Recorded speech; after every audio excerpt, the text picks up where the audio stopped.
Hello and welcome again. This is our 16th podcast. We are so glad that you are continuing to be with us and listening, and just hoping that you are finding this helpful as we are going through these studies. And again, as we say, and we've said before, hang in there. We know some of these readings can be redundant at times, and some may be repetitive, but as I've noticed, and we've noticed too, like in Chronicles, you do see a little bit more detail in some of the areas that you didn't see in Kings, and so we just are glad to be with you and to share in these times. So today we will finish Second Chronicles and go into Ezra as we go through these situations. So we heard about last week as we were going through the different kings and how they've gone, and today in this section we are at Amaziah, who is one of the who is now taking over, who ends up being a good king. He was the son of Joash, and in his time together, and he gets here. And one of the things I think that stuck out to me in chapter 5 as it comes, because we've seen this kind of trend here where even God had said it. I can't remember which king it was. One of the kings that did something, then they repented. And so he said, well, I won't destroy now, but the punishment will come afterwards to your children. And in this particular sense, that they read right from the instruction of the scroll, and it's 25, it's verse 4. It says, however, he didn't kill their children because of what is written in the instruction scroll from Moses, where the Lord commanded, parents shouldn't be executed because of what their children have done. Neither should children be executed because of what their parents have done. Each person should be executed for their own guilty acts. And it just stuck with me because it was just something that was different. Wednesday we were talking base stuff at how different things, a different one, to how there was a punishment, but because someone repented, they wouldn't be done, but it would be put on their children. And this says it shouldn't be put on the children. So it was just something that stuck out, that as I was reading, that I didn't ever remember reading that part before, part of that was in the into scroll of Moses. And I don't know that we ever know what was in the scroll of Moses besides celebrating the Passover and make sure they had everything in. But this part stuck out to me, is that each person should be executed for their own guilty acts, no matter. Well, traditionally, the scroll of Moses that we read about under Josiah, that we read about being found traditionally, that is thought to be Deuteronomy. This is a quotation from Deuteronomy as well. Okay. And so we think that's the scroll described as having been found I got you. in the temple. Again, as we pointed out last week, Chronicles has a very strong focus on the temple, and what happens and what should happen, what shouldn't happen, what that building and space meant. The next two kings after Amaziah, Uzziah and Ahaz, are both generally named as being good kings in First Kings, and yet both of them are described as having trespassed against God by entering the temple and offering incense. They both that is the thing that is held against them, that they took somebody else's job, if you will. They, instead of trusting the priest to offer the sacrifice, they did it. And there seems to have been kind of a clear distinction between the office of prophet, the office of priest, and the office of king. And each of them had their role to play. And there was a value to that. It was. And even in these, you can even see, like one of the examples with Uzziah, even one of these says, because many of them, they start good, and then the power and the wealth that they gather gets to them. And in verse 16, it says, as soon as he became powerful, he grew so arrogant that he acted corruptly. He was unfaithful to the Lord his God by entering the Lord's sanctuary to burn incense upon the altar. The priest Azariah, accompanied by 80 other of the Lord's courageous priests, went in after him and confronted him, saying, you have no right to burn incense to the Lord. That privilege belongs to the priest. And it's similar to what you just were saying. They were going in and doing things that were not allocated for them to do from those different roles of the situation. And Isaiah was one of those that did that. Exactly. Yeah. Exactly. Yeah. Well, we move to Hezekiah, the first of two reform movements. First Hezekiah and then Josiah, each continuing to improve the life of the temple, the worship that was there, focusing people's attention on that and beginning to move into faithfulness. They're Hezekiah and Josiah are separated by Manasseh, a king that did what was displeasing, following the abhorrent practices of the nations. But Hezekiah and Josiah begin to cleanse the temple, begin to reform worship. It is that act of worship in the temple, which was different than what you and I think of as worship, but it's still worship nonetheless. It was their practice of worship, and taking that seriously. Yeah, and that kind of as Josiah goes through and he's getting through here, even through heat times, there's another piece that Jehoazaz, I'm assuming is how you say it. I mean, but it's actually the people make him king. He's only a king for like a very short time, I think 3 months. And then the king of Egypt removes him from office, and then takes him, and then others begin. Jehoiakim comes. He gets attacked by King Nebuchadnezzar. He gets taken to Babylon, and then you can see the beginning of people how they're beginning to be taken into the exile, into the Babylon, into this time where they as we begin into here and we get into heading toward Ezra, you see this attack and how Jerusalem is starting to quickly falter under these kings that are there. Mm-hmm, mm-hmm. I pointed out to Pastor Dan before we started in chapter 35, Josiah orders the Ark of the Covenant returned to the temple. That seems to be the last reference in Scripture to the Ark of the Covenant. I'm fascinated by the story of the Ark and what happened to it, where it went. As we move forward and see Nebuchadnezzar coming in, it doesn't say that Nebuchadnezzar took the Ark. It describes the other utensils that Nebuchadnezzar took, which leads me to the conclusion that the Ark was spirited out of Jerusalem somehow, or put somewhere.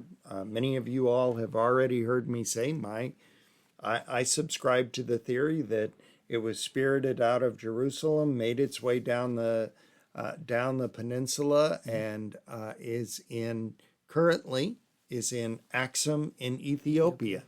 Yet another reason for me to want to go to Ethiopia. There you go. So, but we jump now after Jerusalem is destroyed.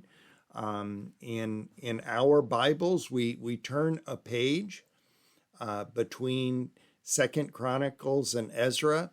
That turn of page includes 70 years. Yep. It's seven. That's the length of time between the end of Second Chronicles and the beginning of Ezra. And you can see, so at the end of Second Chronicles, if you read, you saw how Jerusalem was destroyed, how it was completely, the Babylonians burned it down, and then how Persia's King Cyrus began through a belief in Lord, or the Lord touched him to get people from there to who was willing to go and to begin to rebuild. And we start to see that in these times that how King Cyrus gave permission for those who wanted to go to begin to rebuild. And the amazing thing to this was only a portion of the thousands of people that went there. Only basically what I would say is a small portion went back to begin the building. Well, 70 years is a long time. It's true. I think, the likelihood is that the iconic phrase in Jeremiah 29:11 of "I know the plans that I have for you," is preceded by God saying, build houses, live in the cities, get married, have kids, pray for the city where you are. And I think that people did that. And, you think, I'm not sure I want to go back. 70 years ago, my father left Memphis, Tennessee. I don't see me going back to Memphis. And, he'd lived in Memphis basically all of his life, and his parents had lived there, and his grandparents had lived there. I don't see me going back. Yeah. If you think about that way, yeah. I guess I was just thinking when you think about the number of people that were in exile, and I think it says there was a total of 42,000 that came of the multitude. It just seemed like it just seemed a small percentage compared to how many were doing. But to the point, yes. It's interesting that you ascribe to Cyrus a measure of faith that I have never ascribed to him. I have always assumed that Cyrus was just being prudent. That he was just using power that he thought would help sustain him. The interesting thing historically, the Persians never attacked the Babylonians. They just took over. There was no war between the two of them. And it seems that the Persians just kind of rose in power. And I think that Cyrus and Artaxerxes were of that, I don't know, craven political kind of mind. It could have been. Yeah, you never know. I know. It was just one of the things, like when reading, it says, to fulfill the words spoken by Jeremiah, the Lord stirred up the spirit of Persia's King Cyrus. So even if it was for a moment, maybe something caused him to allow those people to go, absolutely. to do. Absolutely. I just don't know that he ever thought about it in those terms. True. I think that, and you might be right about that. Yeah. I think that God certainly was acting on his spirit. I'm not sure he was receptive of that. I got you. Yeah.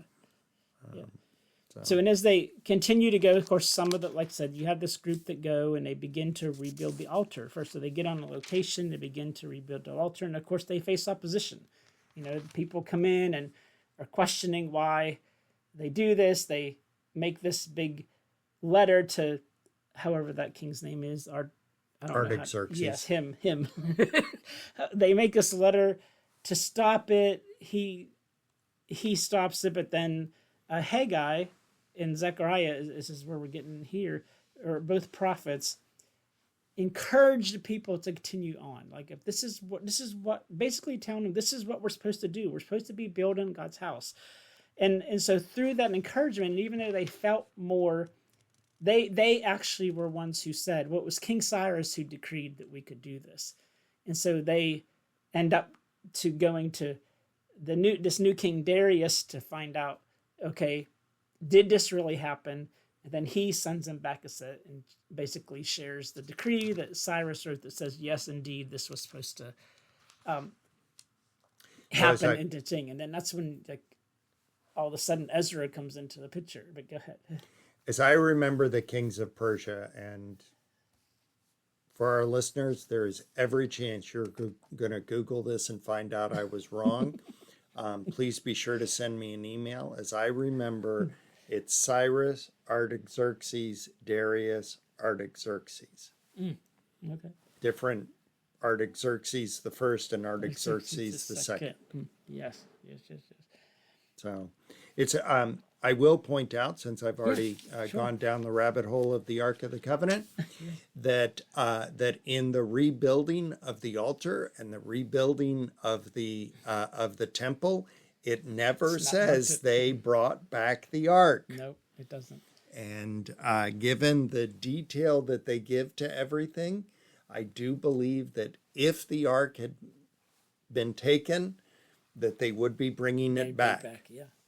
Yeah, because it doesn't, in these aspects, once they finish it, I mean, they do all their sacrifices, they do everything they're supposed to do, but it never says anything about the ark coming back. Mm-hmm. And then, like I said, we are introduced to Ezra, who came up from Babylon. He very intelligent, from what, if you want to say, like, was a scribe, was a priest. He was kind of a little bit of everything, but he knew very much what the scroll, much in it, and he said he was a scribe, skilled in these instructions from Moses, and that how the king gave him everything he requested because the Lord, his power was with him. And as you go through and you start seeing things that he's requesting, and of course he starts as a cupbearer to this king, and he goes to the king and requests that he could go to help build the land, and the king's asking him, like, well, how long will you be gone? And he just telling him, but he gives him everything, like anything that he needs to help finish everything that's out there. He offers that they offer to him. So he's also very much of respected, even by the king himself. Even as a cupbearer, he was moved out from there to their high position. That was a big role. Yeah, the cupbearer was an important role in the ancient world. And back to this idea of Ezra being learned in the scriptures, a scribe, as it is described. The notion of studying the scriptures is one of the key things that came from the Babylonian captivity. As the people went into captivity away from the land, they began to struggle with, well, what does it mean for us to be faithful when the only thing that we thought was required of us to be faithful was to be in the land and to offer sacrifices in the temple, and those two things are gone from us. How are we to be faithful here? Yeah. And that was when the people of faith began to gather by rivers, and began to read the scrolls, and began to debate, what does this mean? What does this look like? Why is this important? It was the beginning of synagogues. It was the beginning of Bible study. It was the beginning of so many things that give form and substance to all of our faithful practice. Yeah. And so, through this, we see how he makes this journey, how he's going through here. He goes up to the journey. In chapter 8, you see a list of those who came. You see the voyage to Jerusalem, how they get there, who all's there. You see the journey finishing at this part at the end of chapter 8, and it says in verse 32, after arriving in Jerusalem, we rested for 3 days, and on the fourth day, the silver and the golden equipment were weighed out in God's house into the care of the priest. And everything was counted, everything was recorded. So there was very much there. And it says at the time, those who had come from activity, the returned exiles offered all the sacrifices, and it gives the numbers and everything there. And so they're all there, and then they end up facing this problem in chapter 9, which mine says it's facing a communal problem.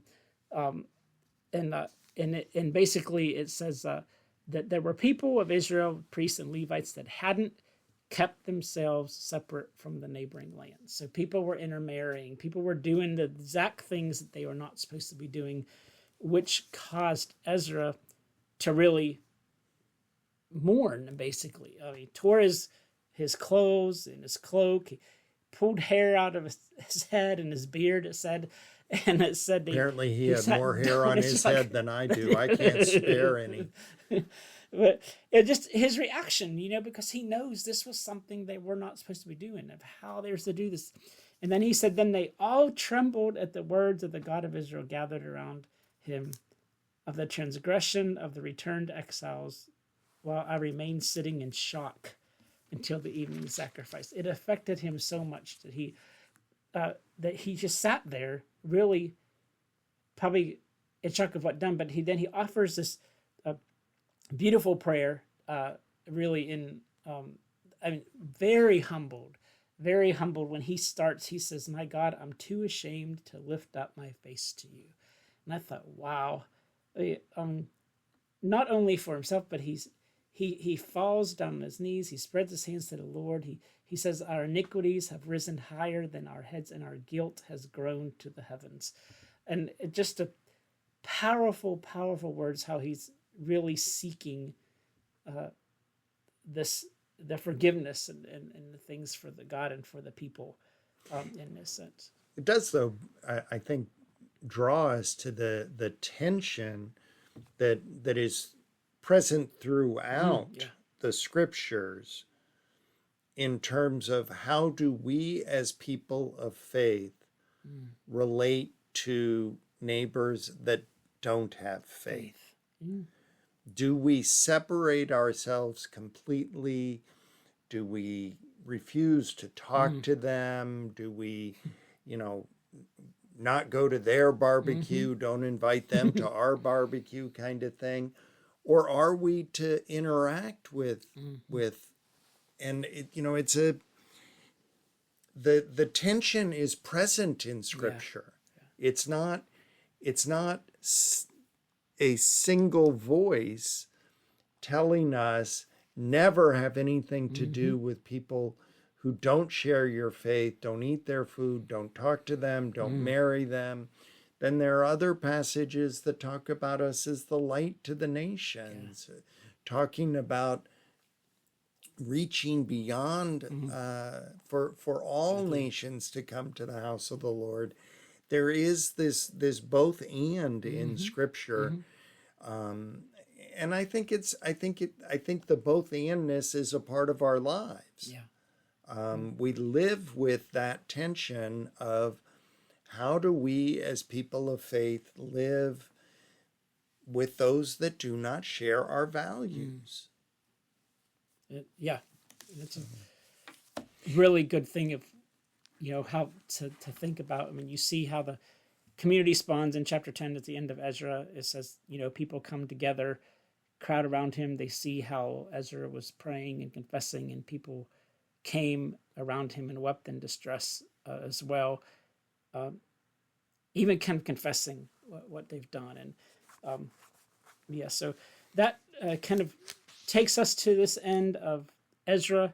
I know in your reading it says Nehemiah too, but we will save Nehemiah for next time, so we're not just stopping right in the middle of a thing. But we again thank you for joining us, and we look forward to being with you again. God bless you all.